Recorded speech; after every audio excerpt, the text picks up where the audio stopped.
Yeah, hi, my name is Ahmed. I come from the glorious country of Iraq, and I'm a born Muslim. My problem is that I practiced Islam when I was... Brother, first we request questions from the non-Muslims. Once all the questions from non-Muslims are over, inshallah we'll give you a chance. Yeah, but I'm telling you my problem only. But you said you're Ahmed and you're a born Muslim.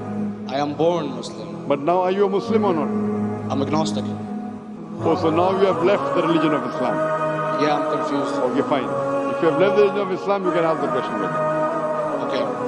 So my question is, how come I don't have the faith that you and the other Muslims have and some of my friends, even though I practiced Islam a lot and I even did Umrah, but I still do most of the sins that are forbidden in Islam, and I sometimes am lazy to do the prayer and the other subjects we have to do in Islam.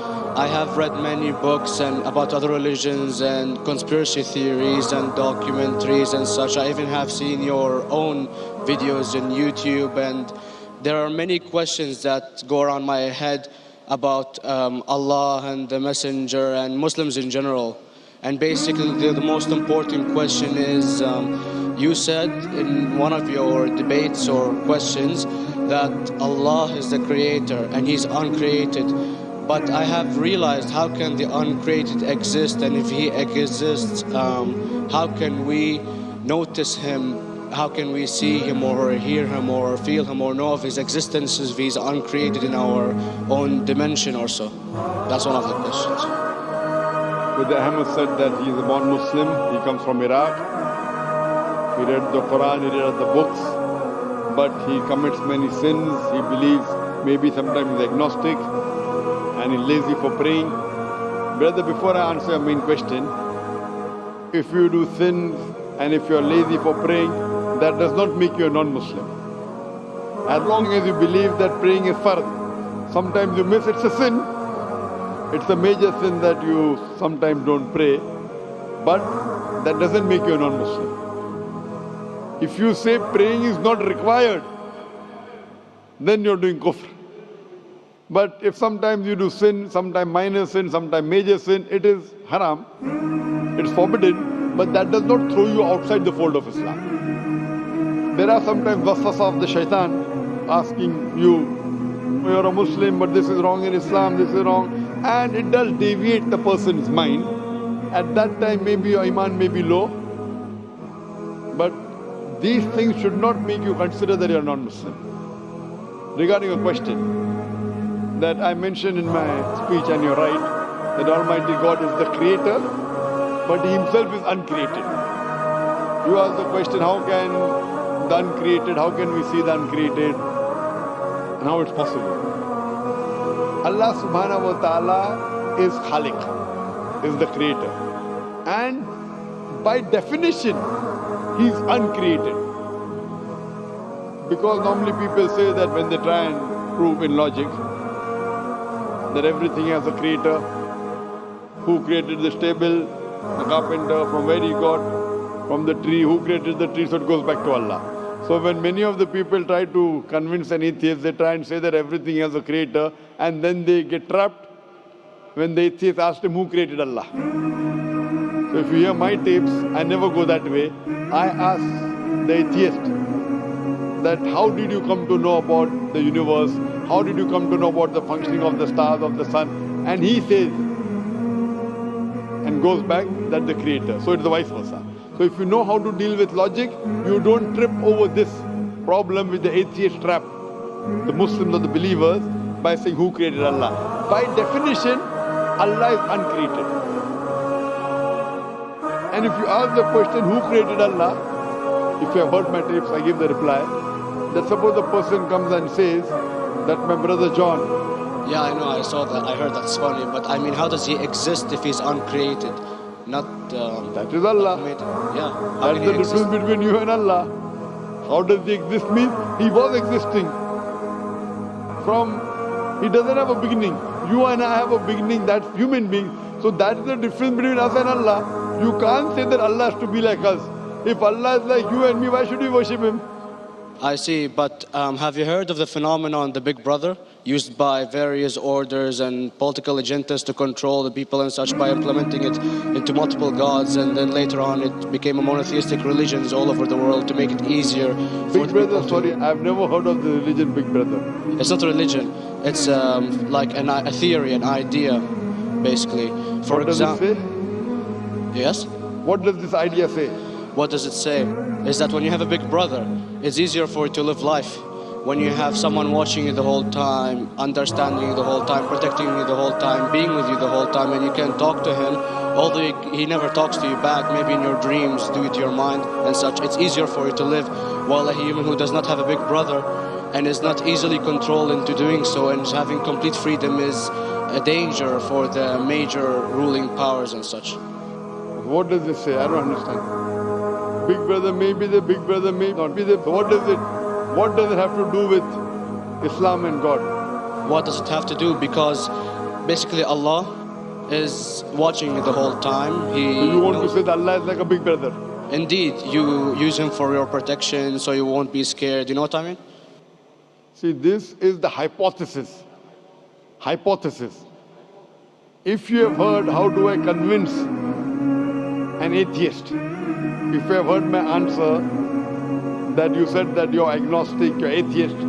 Yeah. So first thing I do to an atheist is I congratulate him. What? I congratulate him. Have you heard my answer of atheist? Yeah, you congratulate them and stuff. But I haven't seen your debates with the atheist. I just saw your answers on some questions. Fine, so you haven't seen the answer of atheist. No, but I've seen your debate with David William Campbell. And that William Campbell is not an atheist. Yeah. Now when an atheist tells me he does not believe in God like your theory of Big Brother, yeah. And if you believe in that theory, I will ask you, first thing I do to the atheist, I congratulate him. You know why? Yeah, because they think and they don't follow what their parent does and such stuff like that. No. I congratulate him because he is not doing blind belief. The other people are doing blind belief. He is a Christian because father is a Christian. He is a Hindu because father is a Hindu. Most of the Muslims are Muslim because father is a Muslim. He is thinking. He says there is no God. He has said the first part of the Islamic Shahada, La ilaha. The reason I congratulate him is because he has said the first part of the Islamic Shahada, Islamic Creed, La ilaha. The only thing I have to do is illallah, which I shall do inshallah. So if you have heard my answer, an atheist becomes an atheist because he believes in science, he believes in logic. Or I ask him that if an equipment is bought in front of him, which no one in the world has ever seen, and if the question is asked that who will be the first person who will be able to tell you the mechanism of this new equipment, what is the answer? Of course he's going to tell you the producer or the maker of this equipment. Creator, producer, maker. So when we ask him questions that how did this universe come to existence, he will talk about the Big Bang. This what we're going to talk is already mentioned in the Quran 1400 years ago in Surah Anbiya chapter number 21 verse number 30. Avalam yaral lasina kafaru anna samawati wal arda kanat ratkum ftaknahuma. Do not the unbelievers see that the heavens and the earth were joined together and we clove them asunder.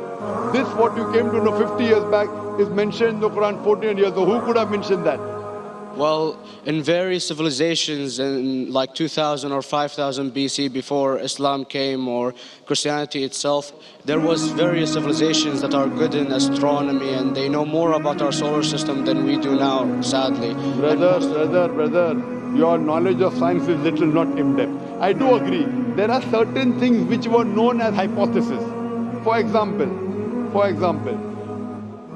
we came to know, we were proved that the earth was spherical in 1577. I know that in 6th century BC, there were Pythagoreans who believed that the earth was spherical. But the same Pythagoreans who believed the earth was spherical also believed that the earth was the center of the universe, which is wrong. You show me one civilization which believes 100% what the Quran has mentioned. I challenge you. What you say, so do you mean to say there was a person who said, okay, this civilization, out of 100 things, these 2 things are right. Out of 100 things, these 5 things are right. Out of this 100, and picked and chose. Who can do that? No one besides the Creator. Even if you know that there were 10 different civilizations, hundreds of civilizations, there is not a single civilization that you know in the past which knew 100% of science what we know today. So where is your logic? Where is your theory? I do know that certain things were hypotheses which were proved later on. But there is not a single civilization which knows everything what is mentioned in the Quran. So the answer goes back to the original question, who could have collected this in the Quran? Someone 1400 years back, could he do and say, okay, out of these 100 things, these 3 are right, out of these 100 things, these 2 are right, out of this, it's not possible. Mathematically, it's not possible. Well, you never gave the idea of extraterrestrials or so. I mean, knowledge is power, and... Brother, I'm asking a simple question. We are not come here to have a debate. Yeah. I'm asking you a question. Point out a single civilization. You're asking something else. Yeah. We are not here to discuss. You can come in the room and discuss. You ask a question, I'm giving you the answer. You gave about old civilization. I told you you're right. But out of 100 things, 98 they were wrong. So I'm asking you, who could have mentioned this in the Quran? You're talking something else now. Yeah, well, I'm asking a simple question, 2 plus 2 equals how much? You are saying, I'm telling you 3 multiplied by 3 is how much? I'm asking a name, you're telling that where do you live? I'm asking a simple question, name me a single civilization which has everything what was mentioned in the Quran. Do you know of any or not? Yes or no? Well, not everything, of course. Even not 10%. Why? Babylon knows of most of the planets and such. Planet is not the only thing mentioned in the Quran. There are 1,000 things mentioned in the Quran. To say what 1,000 things are mentioned in the Quran, 10% would be equal to 100 things. Did Babylonian civilization knew about 100 things mentioned in the Quran? No, because they don't have the They knew 5 or 6 things. In percentage wise, very small. So, of course. Who can be the author of the Quran besides the creator to know what is right, what is wrong? Today science has established the hypothesis mentioned by Babylonian so many centuries back is today proven. So these were hypotheses in the past, which out of them many have been rejected, some have been accepted. So to collect all which is 100% correct has to be from the creator and no one else. Hope that answers the question. Yeah.